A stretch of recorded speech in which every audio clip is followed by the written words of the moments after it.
تو یہ تو ایک بناوٹی بات ہے جو لوگوں نے بنائی ہوئی ہے کہ اللہ 70 ماؤں سے زیادہ محبت کرتے ہیں۔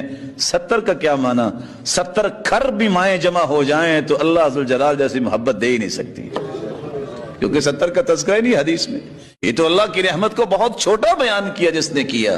اگر بھول گیا ہے تو اللہ اسے معاف کرے، اور اگر جان بوجھ کے کہتا ہے تو اسے توبہ کرنی چاہیے۔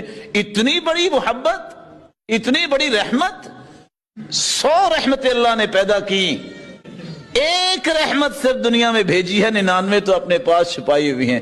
پوری دنیا کے اندر انسانوں، جانوروں، پرندوں، ہر چیز کی محبت اللہ کی ایک رحمت کی مرہون منت ہے۔